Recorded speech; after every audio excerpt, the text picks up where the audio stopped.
The lunch rush had thinned out, but the Texas heat still clung to the windows like fogged breath. Inside the Sunspot diner, Keisha wiped down the last table with quick, practiced swipes.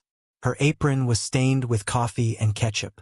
It had been a long shift, but Keisha wasn't built to complain. She had mouths to feed, hers and her little sister's.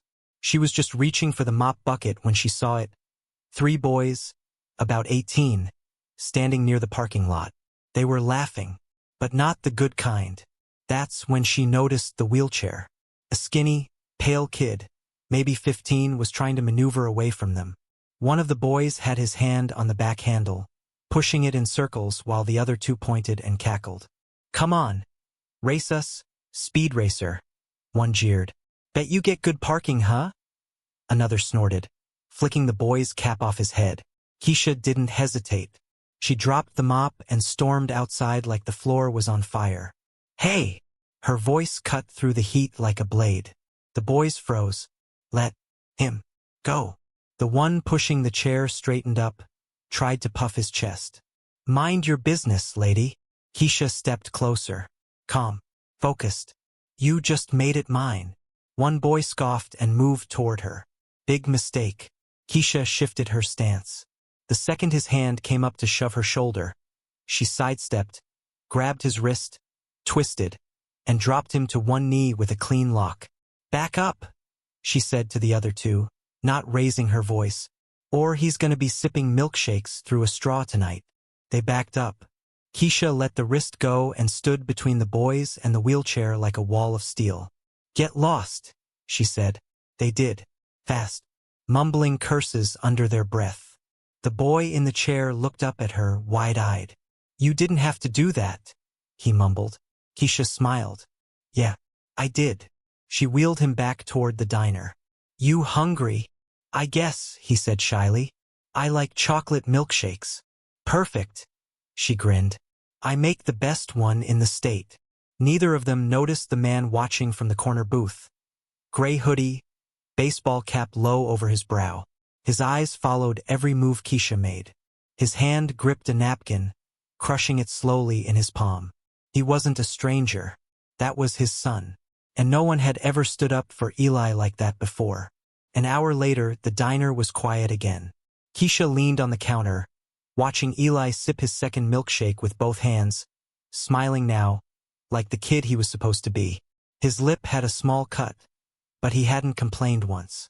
He told her about his favorite video game, how he loved astronomy, and how he hated being homeschooled because it made it harder to meet real people. Keisha listened, nodding, laughing when he said something unexpectedly clever. He was bright, brighter than most grown men she'd served coffee to. And underneath all the awkwardness, she saw it. He wasn't broken, just lonely. The bell above the door jingled again. Keisha didn't look up at first. "Sorry, we're closed till dinner. I'm not here to eat." The voice was low, deep, polished. She turned. The man from the corner booth was standing there now. Tall, clean-cut, dressed too simply to be average, but too confident to be anyone ordinary. He removed his baseball cap, revealing silver-streaked hair and a face she'd seen before, on magazine covers, on Forbes, on TV. "Wait a minute." Keisha narrowed her eyes. "Ain't you?" "Yes," he said with a nod. "Grant Langston." Her mouth parted slightly. "Founder of Langston Equity. Real estate tycoon. Billionaire," he added, almost like he was used to people needing the headline. Keisha blinked. "Why are you here?" He glanced toward the booth where Eli now sat waving awkwardly. "Because that young man you defended, that's my son." Keisha looked between them, stunned. "You're Eli's dad?" Grant stepped forward, his voice lowering. "What you did out there, you didn't just protect my boy. You showed him, maybe for the first time, that someone outside our circle actually cared. And you did it without knowing who he was." Keisha crossed her arms, still unsure what was happening. Didn't need to know. Those kids were trash. Anyone with a spine would have stepped in. Grant gave her a look, quiet respect. "No," he said. "Most people would have looked away. You didn't." He pulled something from his inner coat pocket. A card. I'd like to offer you a position. Eli's not just my son. He's my heart. And he needs someone like you in his life. Someone strong. Someone real. Would you consider being his personal aide? Full-time. Salary would be significant. Keisha stared at the card, hesitant. I'm not a nurse. I'm not looking for a nurse, Grant replied. I'm looking for someone who sees him. The silence hung heavy. The offer was wild. Out of nowhere. Life-changing. Keisha looked back at Eli, who was now blowing bubbles into his milkshake, completely unaware. Her voice came slow. I need time to think. Grant nodded. Of course. But just know. You already made more impact in 10 minutes than a dozen specialists have in 10 months. He turned to leave. And as he walked out, Keisha stood frozen, holding the card, the door still swinging behind him. Nothing about this day had been normal. And it was only just beginning. 3 weeks later, Keisha adjusted her blazer in the mirror of the black SUV. Her usual apron was gone. In its place, a tailored navy suit, clean braids pulled back, and a name badge that read Eli Langston, personal liaison. She still wasn't used to the title. Tonight was the Langston Foundation Gala, a high-profile, high-pressure event hosted at the Langston estate. The guest list was stacked with power. Politicians, tech moguls, billionaires. And somewhere in that sea of wealth was Eli, tucked beside the dessert table, nervously tapping his wheelchair's armrest. Keisha stuck close, always watching, always ready. Remember, she whispered to him, crouching beside his chair.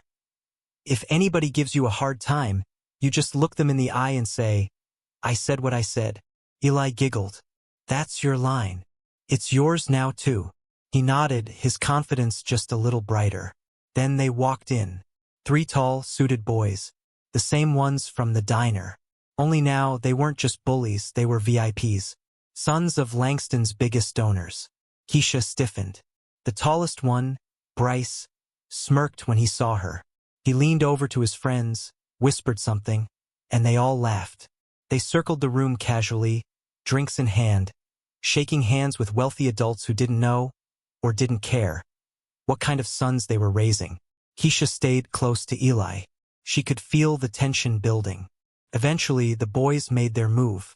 They cornered Eli near the hors d'oeuvres, pretending to grab snacks while whispering cruel remarks.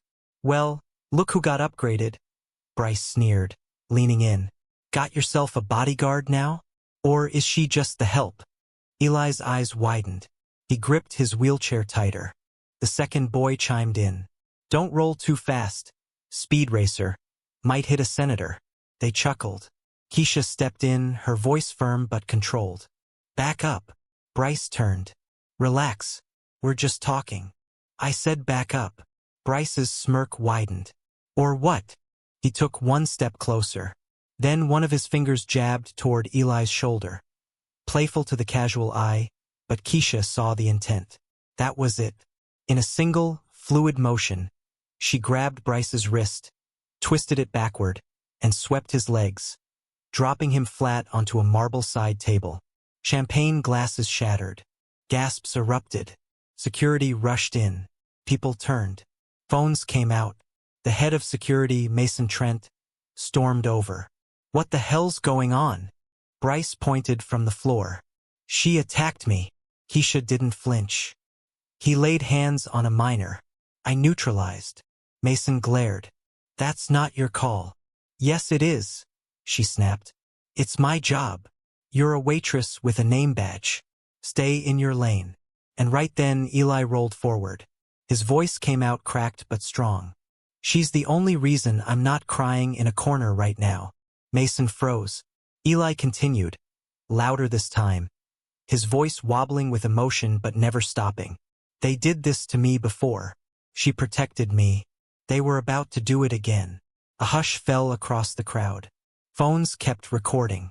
Grant Langston appeared behind the crowd, his expression unreadable. Mason turned to him. Sir, I can explain. No need, Grant said calmly. I saw it all. He turned to the crowd, voice cutting through the room like thunder. These 3 boys are no longer welcome at any Langston event. Effective immediately. Bryce's father, a hedge fund titan, began protesting. Now hold on. Grant raised a hand. Your donation does not buy you immunity. My son is not a prop, and this woman, he pointed to Keisha, is the only person in this room who didn't pretend he was invisible. He turned to Keisha. You did what I couldn't. You made him feel seen. Then he looked at Mason. You're fired. Clean out your office tonight. The room fell dead silent. And for the first time in a long time, Eli Langston smiled in front of a crowd. Not because someone told him to, but because someone stood up when no one else would. The fallout from the gala was instant.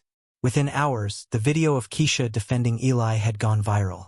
The footage showed Bryce hitting the table, Eli speaking up, and Grant Langston delivering a cold, public reckoning. All in crystal clear HD. The story trended on every platform. Waitress turns hero at billionaire gala. Bullies exposed. Father responds. Who is Keisha Ford? But inside the Langston estate, it wasn't about headlines. It was about healing. Eli sat at the kitchen counter, sipping cocoa as Keisha helped him with his laptop. They're calling you the wheelchair bodyguard. He chuckled, eyes wide. You're famous. Keisha rolled her eyes. Better than Pancake Princess. They laughed. Across the room, Grant stood near the windows, phone buzzing nonstop.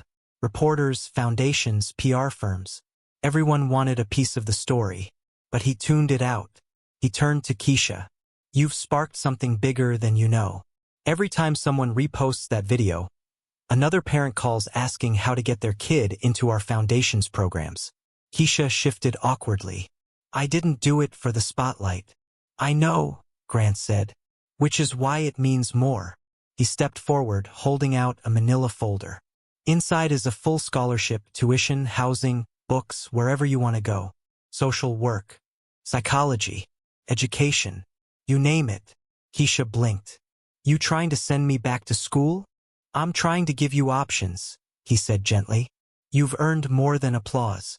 You've earned purpose. She looked down at the folder, then back up at him. Thank you, but I think I already found my purpose. Grant raised a brow.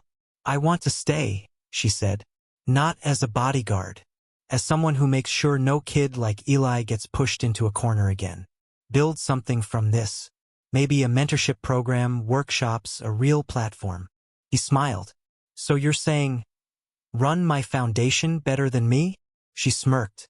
Basically, done. Grant extended his hand. Director of Youth Inclusion, Keisha Ford. Director, she repeated, shaking it. Sounds fancy. Meanwhile, the boys who bullied Eli, their families scrambled.